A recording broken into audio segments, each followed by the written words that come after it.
Hey everybody, welcome to the Friday Lunch and Learn. Today my guest is Stefan Klocek at HubSpot. He is an AI architect, and Stefan leads the UX for HubSpot's AI platform. And he's guiding their efforts across product groups such as monetization, pricing, packaging, global UX, AI patterns, and success of AI adoption. Hey Stefan, welcome to the Stratosphere. Hey, hey, how's it going? Going amazing. Well, thanks for taking time out today. I'm going to ask you a little bit about your journey in AI. It's been going on for a while, and it's going to be a little bit of back to the future for some of us because we haven't had the opportunities to work with AI like you have. Before we do that, can you tell us a little bit about yourself, your journey to get to this spot at HubSpot? Um, yeah, I mean, I guess we could just start working backwards until we get bored. So I've been at HubSpot about a year and a half, and I've been in the AI space the entire time. So they had spun up an effort, as many companies did when OpenAI released ChatGPT 3.5. There was this like, what do we need to do AI? This changes everything. So I got really lucky to get hired into a role where I could just sort of like ride the wave of what's happening in AI in a really applied context, which I think is different from like a frontier model where you're trying to say like, what could you get AI to do sort of theoretically? We get to do like, cool, how does this solve real problems for real people every day who are trying to like run a small business? And I think that that's, to me, has been really satisfying. It's not like a theoretical like ivory tower thing. It's like down in the weeds. Before that, I worked at Google for almost a decade, working in a couple different groups there. And I guess one of the things that I'd like to note in that transition is I did not have like AI experience before that. And I'd argue not a lot of people, especially in the UX space, did. There are certainly people that worked on ML teams at Google that I would occasionally work with who were like, they were thinking about AI long before the rest of us. But I'm not one of those people. And so I think the reason I share that is I don't think it's too late for people to jump into the pool and really figure it out because we're still really early days with this. And this is like a fundamentally new technology. There's a lot of us who are, I don't know, if I've been in the pool for a year and a half, there's probably a lot of dead ends that I've gone down. And that's like high learning, but like it's not like a settled field. So anybody can jump in. And I think that that's really sort of exciting. At Google, I worked on a lot of like service design, and I worked also on some CRM stuff, sort of high complexity. Before that, I worked at a startup in the healthcare space. And before that, I worked at design agencies for probably 10, 15 years. And those give me a lot of access to just like learning different companies, like different ways of designing for a consumer, for enterprise, in the medical space, devices. I love the agencies for that kind of learning of just, you're not going to be an expert in anything, but you're going to get exposed to a lot of patterns and a lot of customer needs. You just get to like get deep by going wide, which is like a sort of paradox. But I think later on in my career, I've got a lot of patterns to draw from because I've seen a lot of the way different companies will work, and you kind of squint and you can kind of look and say, yeah, it's still the same. Like my work in healthcare allows me to be really effective in CRM, even though there's like zero overlap from sort of like the user experience. But at the same time, if you squint, you're like, yeah, it's high complexity. These people are trying to get work. They're trying to share it with other people. It makes sense. And then I started my career in marketing. So, and like I have zero training, but that was like a thing you could do back in the late Yeah, 90s. yeah, exactly. Yeah. Just Nobody let's show cares. up. You just show up, you just start doing stuff. I Yeah. was at Sapient. Uh, I was at right. Sapient, and they're like, okay, yeah, you've been here for a whole week now. It's time that we send you to Rio de Janeiro, and you just hit the ground running. So I don't think that's available today. People do need some sort of Credentials, yeah, background. Um, so as you first started making your way into HubSpot and this, exciting opportunity with AI, it's a well-known company, but can you tell us a little bit about what HubSpot does? Yeah, HubSpot. It's a great point. It is a well-known company. I can tell many people who work in like sales, marketing, or service, and they're like, "Oh, wow, you work at HubSpot." But it's not a consumer company in the way that like Google is, where a lot of people should know what it is. Um, it really is a company. If you're looking for like, well, what other companies might I know? Salesforce is our largest competitor. Salesforce is really upmarket, so like enterprise running a big company. We focus on small, medium-sized businesses. Like we really focus on that smaller companies. Like I don't know, it could be 2, 3 people, all the way up to probably a top end is like 2,000. I'd say 2,000, you really have entered enterprise, but it's not like our bread and butter. Our bread and butter is those small, growing companies. Like my brother he owns two companies. They're both small. You know, one is like him and two other people. One is like him and a lot of contractors, and he runs them on HubSpot. He's a great example of somebody who's trying to grow his business, trying to scale it. He gets leads coming in. He needs to be able to qualify those. He develops relationships with customers. He needs to maintain those. He's always trying to sort of grow his business, so he needs to market. So HubSpot is a great tool for him to be able to do all of that on a single platform. The data interop between it. If he's doing a marketing campaign, he can sort of get learnings from that and turn that into a sales funnel. And then those people that are already in the system become his clients, and he's able to use HubSpot to sort of service them and ensure that they're happy. So it's sort of like my sort of canonical view of HubSpot. With that background, as a small business owner myself, I'm not going to read a lot of manuals about how to use software, or it's like whatever I'm doing that's maintenance is kind of a waste of time. I need to be out there exploring. I need to be out there creating. And so I imagine where AI comes in is it's like this is a cheat for you to understand how to do things a lot better, a lot faster, and that a lot of it can be done for you. How are you seeing AI as that sort of layer on top of HubSpot that helps those customers? I think that's exactly right. And by cheat, I think and we're still really early days. So like I think that like the first part is like we're early days, but I think that the ideal here is that you can scale your business more effectively with the same amount of people. So we're not aiming to like replace people so that you can like run a large company with fewer people. But we are thinking about those people like my brother, maybe like yourself, who are trying to scale a business and are like, gosh, you know what? I can't quite hire somebody to do full-time marketing. Like it just doesn't make sense. I don't have enough coming in. I can't hire that full person, but I do need to be marketing. And if I were able to market on a fractional basis, I could in fact scale my business and at some point hire a marketing director or a social media expert or whatever those things are. So in some ways, you might think of AI as in some ways probably allowing you to like get people on your team before you can fully pay people on your team. Sure. So or maybe it gives you expertise that you don't have expertise. Like my brother is not a sales guy. He just doesn't know that business. But this allows him to scale into that business by getting sales expertise on his team that is like, all right, this is how you set up a sales funnel. He's like, oh, okay. Like he's a product guy. That's why he wants to be in the business. And it's a good chance for him to grow himself in the sales capacity by leveraging AI to do some of those tasks or guide him in those tasks so that he can do those more successfully without hiring somebody, because he's just not big enough to hire a full-time person doing that yet. Sure. So instead of sort of crawling into it, you're plopping people sort of in the middle of it. And because of the AI built into it, then maybe they can get their bearings faster and be more effective quicker. Yeah.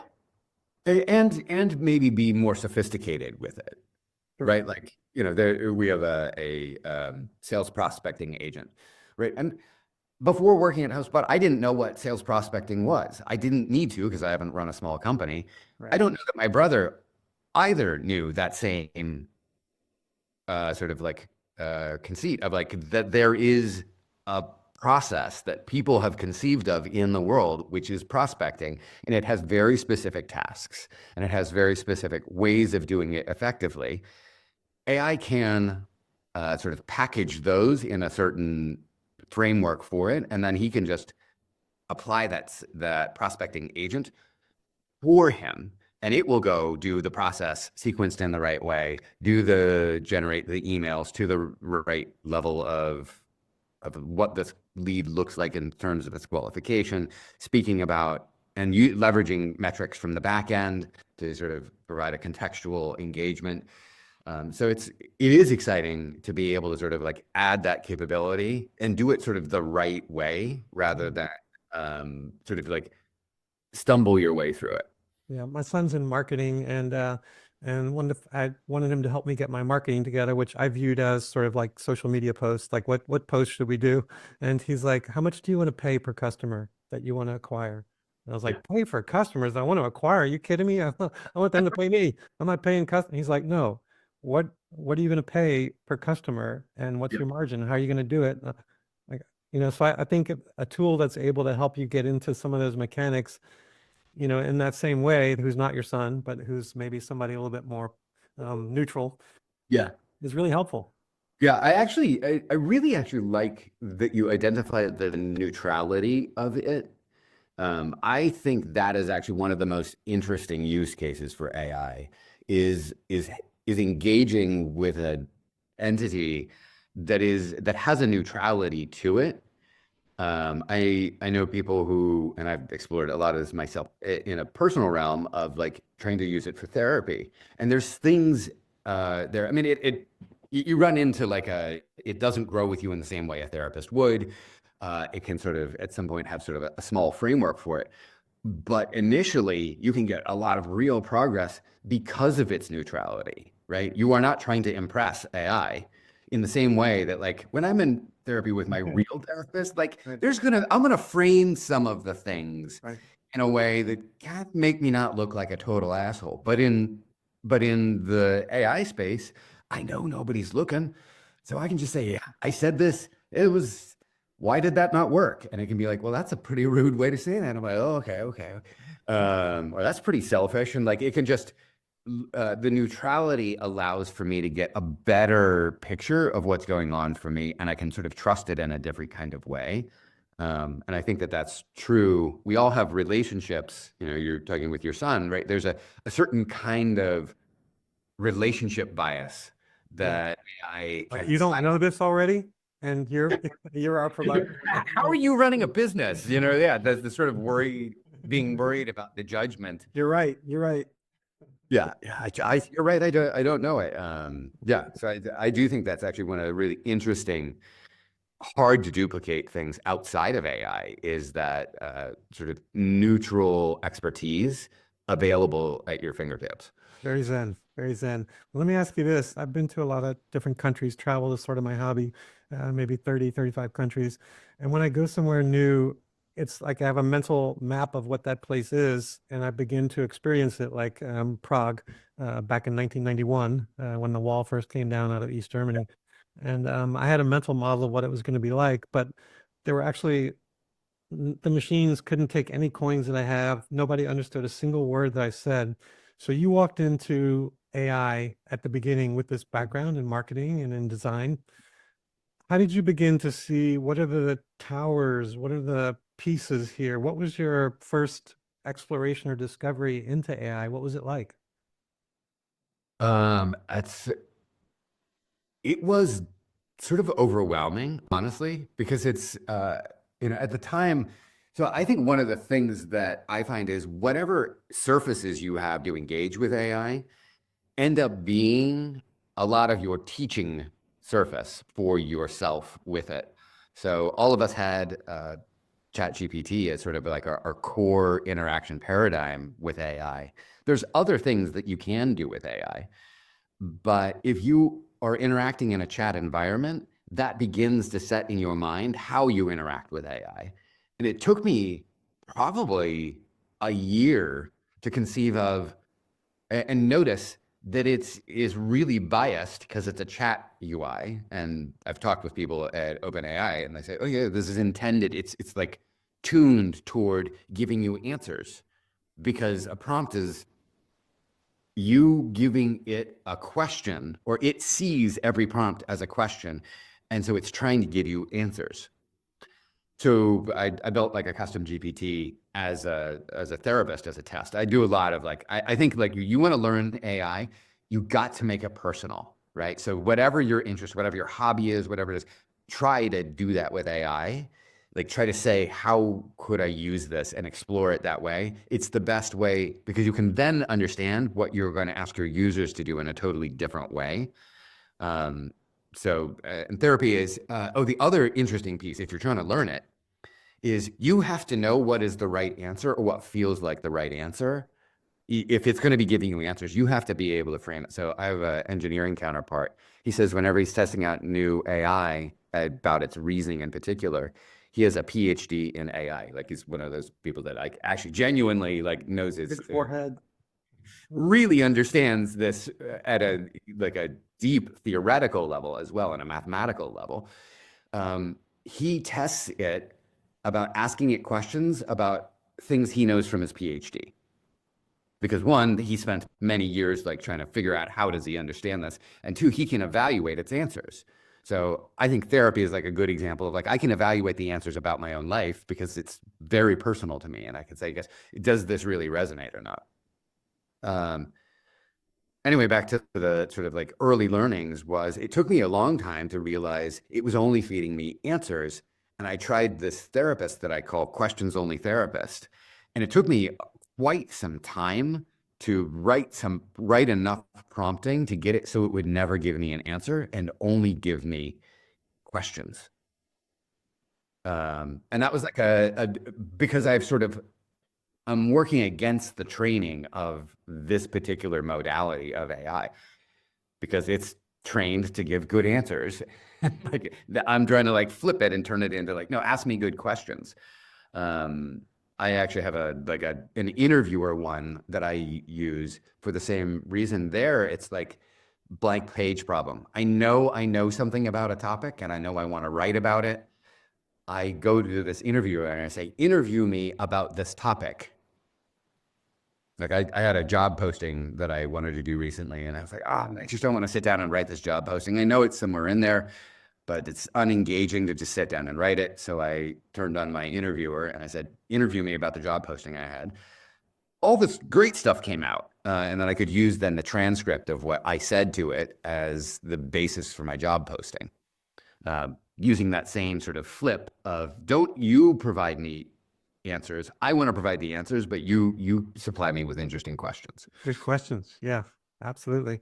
Well, let me ask you this. As you began to make your way in, as you started to look for use cases at HubSpot of how this was going to fit in, was it 100% Gen AI type use cases, or was it broader than that? The way HubSpot approached this was not like a top-down centralized thing. And that's part of just how HubSpot is like, as a company architected, it's very sort of like, oh, this hub does this thing, this hub, and we talk about small autonomous teams. So the way we approached it was everybody go do AI, figure out your own use cases. So there was just this like, it was like throwing AI seeds into the fields of HubSpot and just saying, what could grow here?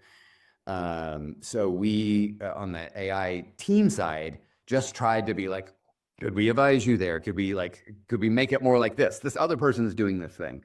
So there wasn't this like top down, like, how do I think about it? It was a lot more just like throw the seeds in, throw some water on and see what grows. It did turn out that a lot of interesting use cases ended up in like a generative space. So we had like I think one of our most successful tools has been what we call content remix. You put in a single doc and like it'll do a podcast for you. It'll do a blog post for you. You could take the blog post and go from the blog post into the podcast. You could take the podcast, turn that into a social media post. So this just sort of translates between any format of any other format. And it's remarkably good. Like I was deeply skeptical that this would be a good output. That's pretty good on these sort of generative outputs. And I think because its quality is high, it ends up being a pretty successful tool. I think that ends up being, in the end, value in AI is the quality you can produce. So we've had a lot of things that we've tried that are hard to get really, really good quality. I think it's like you see a lot of demos online and you see, oh, that looks like an amazing thing because our minds get hijacked by like the labels look really good. And it ends up being like if you imagine your job is on the line for the quality of the output, or the quality of the advice or whatever the insight is, or the summary, your job is on the line for that. Do you want to, like, is the quality high enough for your job to be on the line? And that's sort of my quality gauge when I think about, is this output really usable? Would I, if I were the person needing to rely on this, would I trust it enough to do that? And there's a lot of times it's just not there. It looks right if you're demoing it because you're not the user and you're like, oh, look, yeah, it gave me a blog post.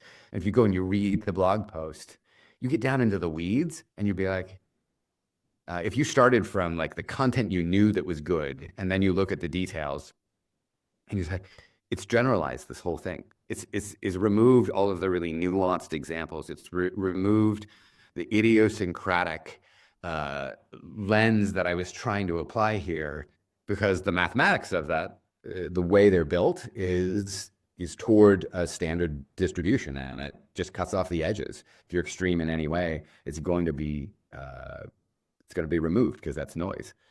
And so, but that to humans, it's the details. It's the really weird detail that you're like, that's why I believe this, or that's why that's compelling.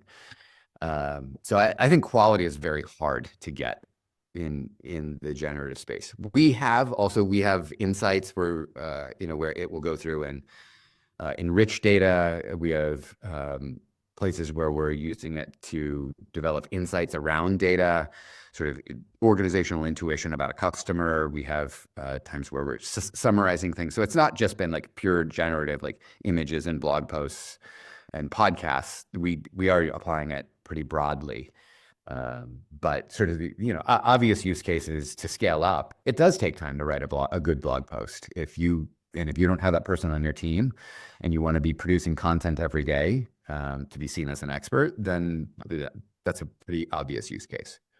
Let me ask you this. Are you plugging then Gen AI into those spaces, or are you working with the data scientist to say, let's look at the models that we're going to be using? What's the general toolkit that you're playing with day to day? Personally, Yeah. That's an interesting question. Like, and are you messing around with Python, or No. you have Although are you looking at data sets? Are you looking at prompts? I mean, what's your the exposure? What do you mess with instead of wireframes and Figma, and you're over here with AI? What are you doing? there's still a lot of wireframes in Figma, although I really struggle with Figma today because it's so slow and it's not basically I find in AI as a design tool, the only thing that I really, really want is an LLM hooked up to the thing I'm working with. So we have been doing some wild experiments where we're using Cursor, connecting it to a back end, and the back end is an endpoint for an LLM. And the way we've tried this is pasting in a mock or a screenshot into Cursor, having it generate on the fly live HTML on the left. There's a technique I've been exploring where I'm writing like a sort of a narrative script for what the AI should do. And then it guides the user through and writes the screens real time for you. That, look, if you're given it enough examples, it can do the screens. And so it appears to navigate you through a UI. I haven't quite even fully wrapped my head around it, but it's as close as I've seen to this is the way design will be done in the future, is live generative of screens as you think it through. So I think the design work is sort of like there's going to be a divergence. You'll have a good design system, and then the design system will be what the AI pulls from, and you'll have like rules around that. And then most interaction designers are going to need to get pure about the work that needs to be done. That's the like, can you write a narrative arc understanding when a human needs to engage with this work, and you get input or you show them output, and as the human engages with the work, it transforms the UI appropriately for the next step of the work. You're shaping it. You're shaping it. Yeah, there's like you're narrating it and the AI is delivering it.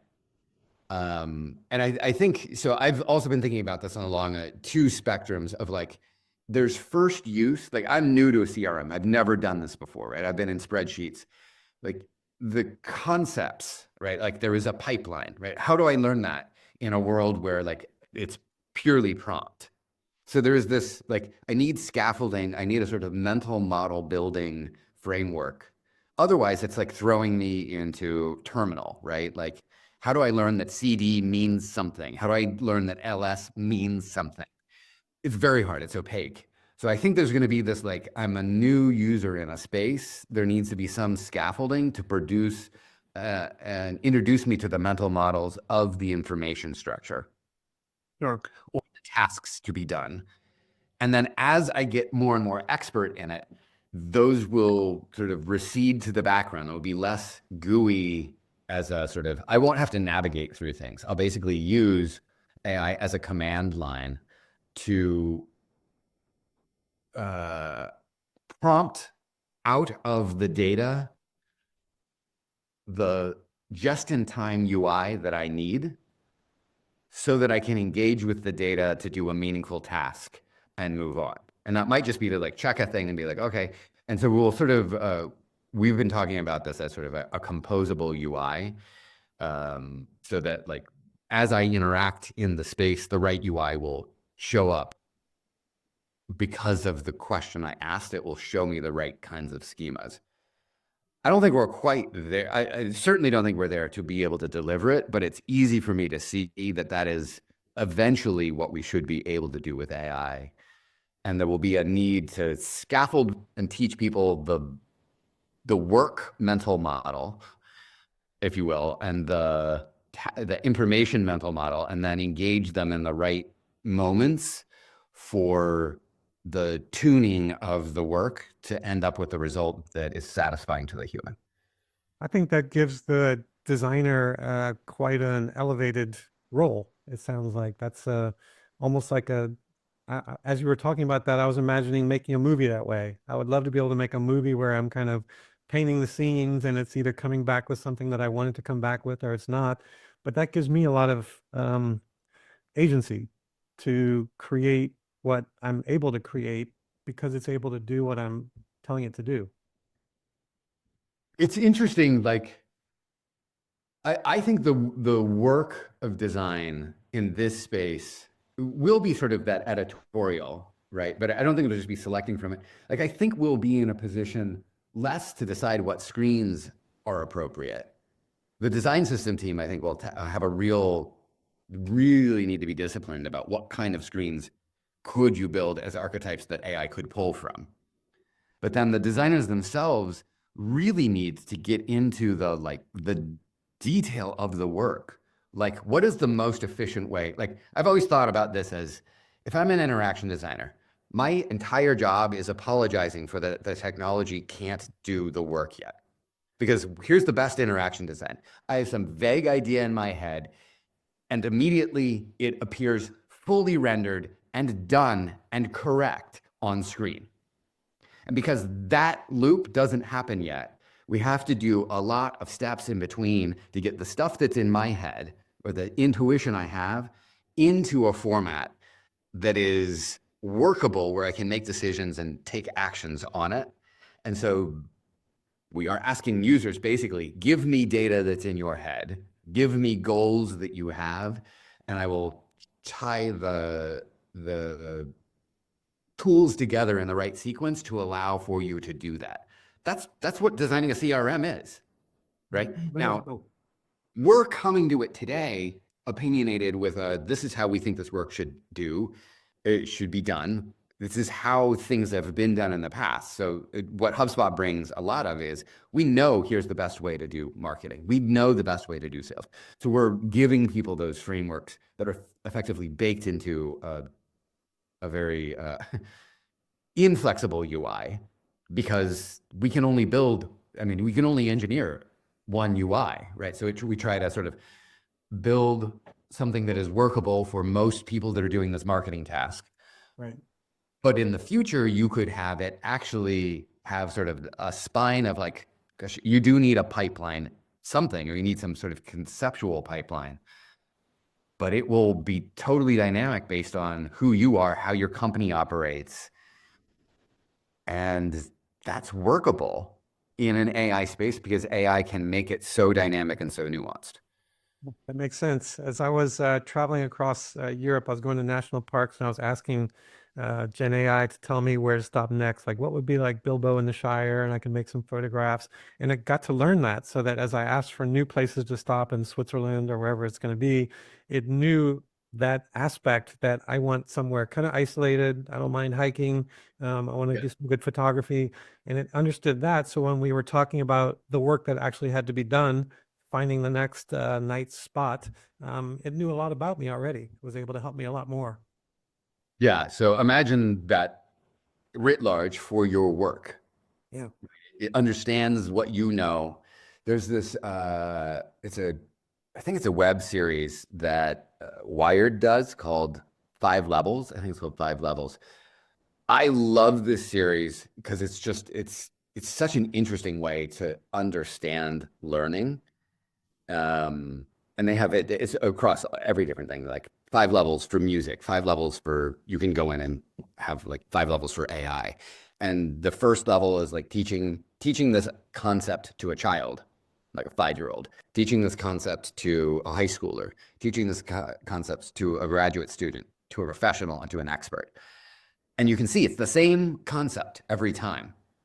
And I think AI is going to need to be able to basically do 5 levels for each individual. And like our expertise is super lumpy. Like I may be very good in certain parts of like interaction design because like I worked in service design and I go deep there, but there's some part that's adjacent to that, like finance. I haven't really worked in finance. So so like in 5 levels, it should drop down to like high school for me for finance. But in service design, we should engage as experts. And so like the ability to modulate itself because it knows me and my level of expertise, both linguistically and what tools I need. How does it get out of the way? How does it guide me, right? If I'm an expert in marketing, I don't need it to tell me how to create a marketing campaign. I need it to make the marketing campaign that I already have in my head. But if I've never done a marketing campaign, guide me in the right way that I can learn, and that might be quite different from you. Guide me, right? Maybe I need more visuals. Maybe I need more concepts. Maybe I need, great. So you figure out how I learn, and then you guide me to be successful at doing this task. In 5 years, after I've been doing that a lot, get out of my way. You know how I make marketing campaigns. Like, spin up one for me, and I'll tell you what I would like to change in it. Sure. Well, I'm going to shift directions in a second, but before I do, let me back up and say that Stefan is going to be a speaker at the AI Bootcamp for UX teams that we're running in San Francisco, May 13th to 15th. So the final day is going to be presentations, and Stefan's going to be one of the presentations. So you'll be able to see him in San Francisco for that. He's also been helping arrange the bootcamp and just the kind of structure that it should have to walk people through these kinds of learnings to understand the basics of AI, how UX can fit in, and where we can have the most impact.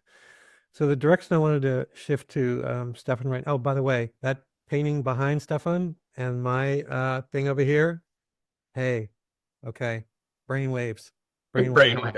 Brainwaves. Anyway, um, it's sometimes intimidating for people that have done most of their career as a right-brained creative person to suddenly be confronted with statistics and limitations of understanding of how the models work and the roles that are working with them, the data scientists or engineers. Um, how have you navigated the waters of, should I call it respect, or just interacting with people that have very different skill sets? Because I'm sure that's part of the work, right? Yeah, I think the main piece here is our personal discomfort with I don't know this well is the thing you just need to be like, I don't know this well. Like this is not like it's not a personal value judgment. It's not like you should know this and how come you don't. It's mostly like you're going to be naive. Embrace that, right? Like embrace your naivete with critical thinking. Like that to me, this naive critical thinking is like the unlock for AI. So when I got hired for this role, I was like, I know nothing about how any of this thing works. I went on YouTube and I was like, just like, because for me, like watching people talk through things and diagrams of things helps me learn. And I got some exposure. I'm like, oh, how does this? And I just followed my critical thinking curiosity of like, I don't understand how that, they just used a term I don't understand. How does that work? I didn't actually use AI itself at the time to teach me. I just used YouTube where because that was sort of, I think it was probably actually more trustworthy because like 3.5 hallucinated quite a bit. So we're in a better space now. But like just the other day, because I'm trying to help lots of designers within HubSpot boot up on this. And I spent, I don't know, probably an hour and a half with AI trying to develop a like, how is a model made? And I had a conversation and I was like, cool, you just summarized that. Still don't know what that means. Give me an example of it. And I was like, that doesn't seem like a really good example because it was using like riding a bicycle as the sort of metaphor. And I was like, I don't need that. Like, use a metaphor in the learning space, right? In the knowledge space, because that will help me better find the analog. And it developed it over time, an hour and a half. So I did invest a real amount of time. Even though I've watched a bunch of videos, I have a basic sense of it. I wanted to apply a more rigorous understanding that I could get. And for me, the analogies are really important to like things I do understand. And so I had it write me analogies for each of the steps of building a model. I really like the output that I got because it helped me begin to understand, like, there's a thing I didn't understand. Been working on this a year and a half. Part of model training is to make it persuasive. That's a specific step, is to make so they could develop a model without trying to make it persuasive and just be informational. But OpenAI in particular has worked to, in their training of a model, make it persuasive. Rhetoric is part of its training. No wonder it's compelling when it tells you a thing, because they're making it that way. That was a really great learning for me because I was applying critical thinking. And so then when I am trying to apply this in contexts where we don't want it to like persuade you, but inform you, I understand our system prompt or our design around it needs to try to remove that element of persuasion and not feel so confident and feel more informational. Like that's just a practical learning I got out of trying to dig into how is a model developed. There's a whole separate series I want to do on the application of a model, like the layers above it that I didn't have time. It took me an hour and a half to do that training. And that was a week ago, right? So it's not like even though I have some basic understanding of these things, and have been able to apply them, I think it requires our curiosity to say, I don't know. And the really awesome part today is you can go be super naive and it doesn't judge you, right? Like go develop your own curriculum around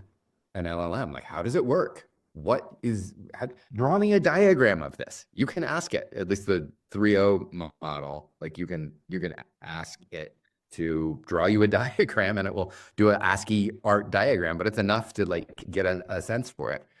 I think that critical thinking of like, that doesn't feel right, or I don't understand that yet. Like knowing the self-reflectiveness of like, I don't get that yet, or that doesn't make sense to me. Follow that, right?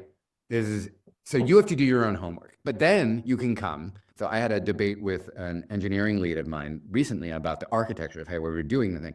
I realized I'm way out of my depth. I am not an engineer, haven't been, but I've worked in software long enough to know there could be an abstraction layer here. So I tried to develop my own understanding of what are the different ways you could architect this? What are the pros and cons? I came out of it convinced from my conversation with the LLM that like I was holding on to something that was appropriate. Like this was, so I brought it to my engineering lead and said, are you concerned about this? This seems concerning to me that we don't have an abstraction layer at this level. We can't swap this particular component out easily. And he said, yeah, I see that. And here's the reasons I'm not worried about it. That is a legitimate concern, but like we can change that at a later time. We have other higher priority efforts. It was a way for me to practice the conversation effectively beforehand to say, like, am I just bugging somebody with my naivete, or are we having a real conversation about an architecture challenge that like is legitimate and we should have a conversation about? You know, it turns out that like my technical knowing now did not help, didn't set me up to fully understand why we would not do it now. But that's a reasonable conversation to have. I don't think I wasted his time by having that conversation because I informed myself first by really understanding what my sort of gut instinct was in the technical space. And I think what we bring, that human lens, the other roles don't necessarily have that lens. And so I know in the early days of analytics, when I would go back and say, this or that, what's the formula that you're using for this or that? The idea was the formula is right. Here's what the variables are. Yep. But I was like, yeah, but you missed the main behaviors here, because the main behaviors were to go do something else other than what we provided. Why? And then that human lens, they hadn't thought of it that way. And so I think there's something that you're bringing as well that may be a different angle than what they're expecting. And I'm going to open it up for questions here just a second. Yeah, I think the space I see that most is especially on this quality question, right? Engineering, often success metric is, did it produce the result, right? That is like, cool, high quality because it produced the result. And I look at the result and I say, oh, that's the starting point of like, yes, you get points for like the loop works. For engineer, that's like, cool, mission accomplished, move on. And I'm looking at it and saying, yes, but is it accurate? Right? That's next level of like, no, it produced the result. Then is it accurate? After that, is it useful? Is it useful? Right? So like maybe our loop is asking the wrong question or producing the wrong result. You're like, it did produce one. It is technically accurate, but it's not useful because what a user really wanted was this thing. And then the fourth question that I bring to it is it really great? Right? Like, is it like formatted? Is it easy to scan? Is it easy to understand? Does it have a good next step to it? Right? These are 4 levels of questions above the did it work? And I find that's where I'm, everybody's looking at me like, why are you pushing for this thing? And I'm like, because these other things come out of it. And like, we can't just sit with the first answer of like, the loop worked. We actually really want to get into like, but a real human needs to, they have 10 seconds to get something from this result that is really valuable to the real question they had when they put the prompt in. But unfortunately, you can't get to that dialogue without the respect of the other person, because they have to believe that where you're going with all this is actually somewhere and not nowhere. And to get that credibility, it feels like you had to get a baseline understanding to belong in the room, so to speak. Was that your experience? Definitely, yes. I mean, if you are naive about the things that you are designing, right, or the technology and what it can do, I remember I was in a meeting with my boss like a year ago, and he said this. It was delightful because it blew my mind. He's like, okay, he tried it live with an LLM, like, oh, I want you to go research from these websites, do screenshots, save it as a PDF. And I was like, you can do that? And it, of course, didn't do it. Like he in his mind, he was just like light years ahead. Eventually, I think Operator could go do that today. So he was like a year in advance of what he could do. That would seem naive, right? If you were having an engineering conversation. I, because I am deep in the weeds, was not, I was like, wow, you can do that? No, you can't do that yet. But understanding what you can do, understanding what results you should be able to expect. So if I'm asking engineers to do a thing, I go test whether I can get it out of an LLM myself. I go use Gemini, ChatGPT, and I sit down and I work on my prompts to say, could this happen? And if it can happen, now I go have a conversation with my engineer and say, look at the difference between what we get out of the basic loop versus this. And I can explain why this is high value now. Okay. Well, let me look in chat and see if let me read through some of this. I can't really do two things at once, but Yeah, I'm the same way. so let's see. Let me see if there are any questions in here yet. AI is good at producing work at the tip of the iceberg. Amen, brother. Great insight. It's awesome to have abstracted ways to get to screens too. For example, when understanding comics, that's one of my favorite books, was influencing engineers to represent flow via storyboard panels. Absolutely. Love that example. Does that morph the role of the designer into a UX researcher, or does that morph the role of the designer into a UX researcher? That's a great question. Could we? Yeah, let's stop there. I don't think maybe it's the bifurcation of the roles that is the problem. Like I find often in practice, there's a lot of designers who are like, I could know nothing about this space, right? I just like give me the PRD and I'll go like you tell me what the requirements are and I'll figure it out. And they sort of like put on these blinders to either the technology side, which you've been pushing on, or the genuine, like, I'm going to understand sales and the problems of sales or the problems of marketing, like I am one of those people.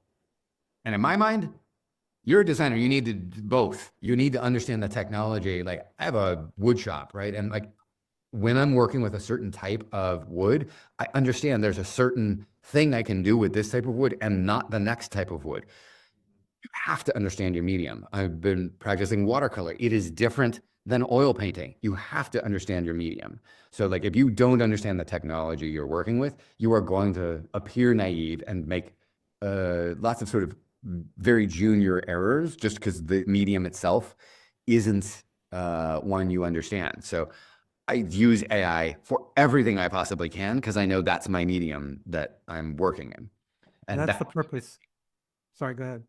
Yeah, and it just teaches me like, oh, you can't get that thing out of it. You can get this other thing out of it. Got it. And then that informs me back in my work life of like, here's what I know I know we can ask this type of thing out of it, or we can get this type of result out of it, or we can do this type of work for you. And then on the user side, right, it's really lovely for me that I have a brother that uses the product. And like when he and I talk, we talk pretty regularly, like he'll talk and say, I'm trying to do this. And I'm like, got it. Now I have a framework for understanding a real customer problem. And so I would say every designer should be like deeply engaging with their customers on however their customers interact in the world and what those real goals and needs are. Does this change like in the future? And there's just research. I don't think it's just research. I work with a lot of researchers who are unwilling to be opinionated, right? They're just like, here's the data. And you're like, I know, what should we do? So I think there needs to be this opinionation about the work because you understand the technology, because you really care like you are the person doing this. And that's where you get into like, I can evaluate the quality of the prompt and the results from it. And if you can evaluate that, then you can really be a user advocate. Yeah, that reminds me of a line in Ratatouille, the old movie, where he says, "You bring the food, I'll bring the perspective." Yeah. I think that adding that perspective is really important. It's something that we can contribute. There's another question here. Let me get to this. Can you instruct your cursor to experiment to only use elements of your design system? Are you integrated with Figma, or are you simply uploading static screens for it to gather design direction? Great question. We're still experimenting with this. So there's another tool called, or another service called Replit, that I think we're seeing early versions of. It might adhere more to the design more easily, or sort of respect the design.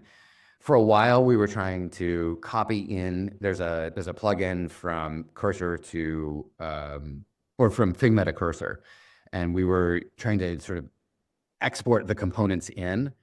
And then the designer on my team was like, I just got frustrated. And so I just took a screenshot and pasted it in, and it was faster. Like it could do it faster. So we're experimenting with like how much it can hold on to the design. I would say we haven't gotten it to be absolutely like pixel perfect. But I don't think in an AI space, when you are prototyping, that it needs to be pixel perfect. I think it needs to look mostly like on brand and not be sort of wildly off. But the things you're trying to understand is interacting with something live and the results that come back. And like, can I don't know, chat my way to getting that result on the screen is an experience that, like, if you've been doing interaction design for a long time, you realize that there's things that look great in a static and you're like, yeah, this is great. And then when you get it in flow, you're like, this is weird. This is like, and you realize like there's, we should be breaking up the work in a different way, or there should be a different step, or like we should automate this piece. Flow matters a lot. I mean, I always think of interaction design is design in 4D, right? Like we're designing in time. That is our medium, is time. And it's just a question of like throughput of how much can I show a user that they understand in this to be able to make the decision to move forward in time. There's a bandwidth problem. There's only so much bandwidth that I can take in. Here's where like the structuring of the data, here's the right level of hierarchy, the right mental model matters. It's how quickly can a user understand what they're seeing, or grok what they're seeing, or discover what they need to in this information so that they can make the next choice they need to make. We are designing in time. And so a tool that can real time do the experience for you so you can have that. And then like, I think the other piece that's really weird for LLMs is you are designing in a non-deterministic way, which like Figma is dead unless it can figure out how you can design in a non-deterministic space. If I run the Figma team, I would be only working to design something that could be hooked up to an LLM and allow for you the variations. Because like, and what I mean by non-deterministic is if I put the same prompt into an LLM in this minute, and then I get a result, if I put the same prompt in the next minute, I will get a slightly different result. That's because it's using a probabilistic answer. And the way I sort of think about this is, in its mind, the first answer and the second answer are the same answer. The variability within it means it's still the same answer. There's like a probability masking, and it's saying within this whole, all of these answers are the same answer. It's trying to figure out from the set of tokens that come in, what is the most probabilistic set of tokens that come out, and that has a probability space. It's either wide or narrow, and this answer is the same answer. But for us humans, we interact with the computers, we've been taught if you see something on screen, it's always going to be that way. If you get this answer, you ask this question, it comes back, it's always the exact same answer. That's, when it doesn't do that, it's called a bug. Yeah. All right, we'll look at the chat. I don't see another question. Feel free to ask a question, guys. We have about 4 or 5 minutes left. I wanted to ask you a question. Back in the day when we used vinyl albums, they were scratchy, and then like, oh, that's a shame, there's that scratchiness. And then we kind of honed it to the CD-ROM, which was kind of perfect sound and, had no scratches, etc. What do you see right now as an analog in your AI work that you're doing with your team and with your company? What has to get solved that suddenly, hey, we're going to be flowing once we get the gigawatts that we need, or whatever it's going to be? What do you see as the friction to running with this tool right now? I think quality is a major friction right now. Um, there's a just it it's a really great party trick unless you get good quality. If you get great quality, like you can rely on the quality to be good at the level of detail that you need, then it's amazing, right? Like the things you can unlock if you can trust that, like, I'm going to just ask a thing into a system and it's going to give me the answer and it's going to reflect back to me the bias of my own question. Like, so amazing. This is incredible. I can't rely on it. It's a silly party trick.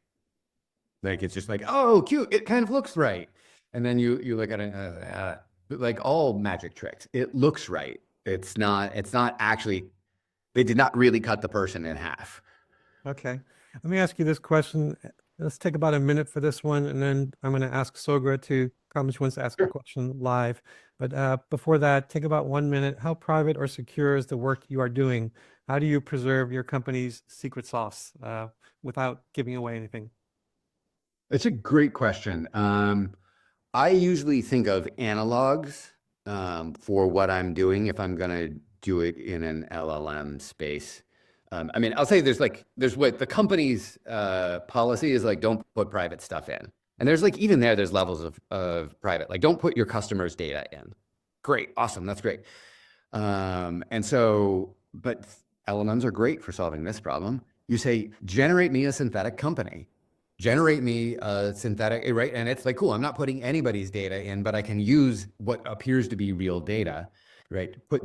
Develop these elements out of it. And now I have something I can throw into an LLM. I can ask questions about it. I can demo the examples, and it's not actually violating anybody's confidentiality. I'm not even giving away private sauce out of it. So I solve a lot of it by having basically a synthetic company I do all my examples with and test with. And so I'm not violating anybody's policy about anything. Nothing going on here. It's not even Nothing that. to see. Nothing to see. It's just it's made up, and so because it's made up, it teaches me a lot of the things, but I'm not really revealing anything. Understood. Let's close with Sogra. Sogra, you have a question. Yeah, hi. Great session, by the way. I love my Friday mornings now. I'm the director of software platform product management at HP, managing HP printer applications. I've been in design for 20 plus years, but the last couple of years I've made the switch to engineering. And our software platform product managers and product owners, they're like I say, middleman and woman between business units and development teams, where we are prioritizing across multiple business units.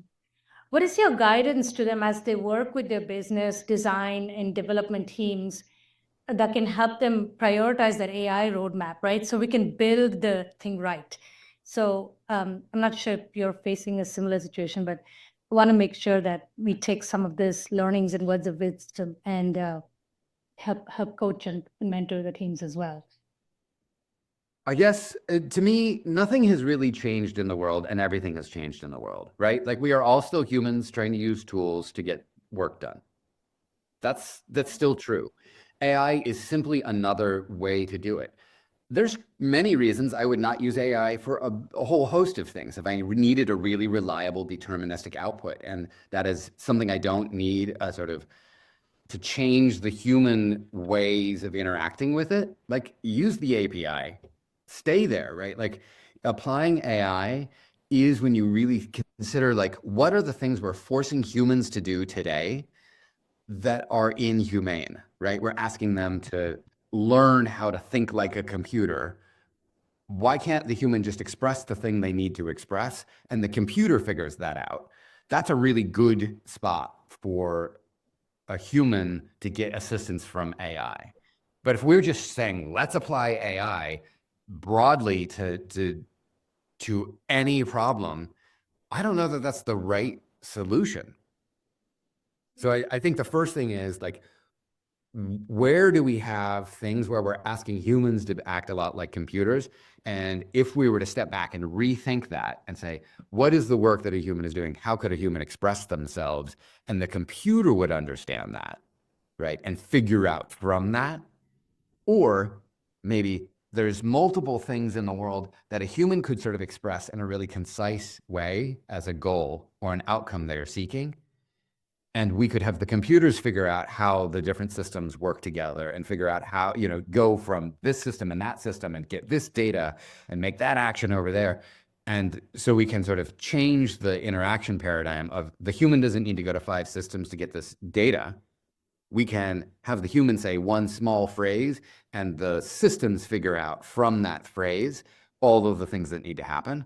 That's a really, really great use of AI. So I think it's more in stepping back for a moment to say, what is AI really good for?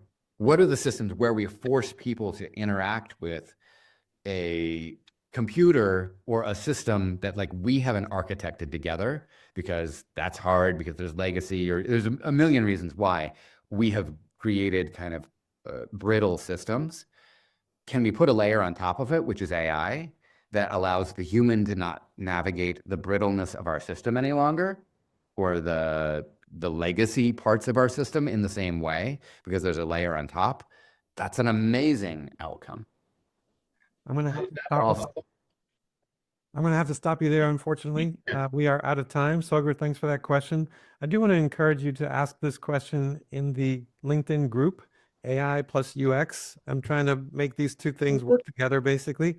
So I'd love to see you, Soger, ask this question there. And Stefan, if you have time to go to the group and see what the questions might be there.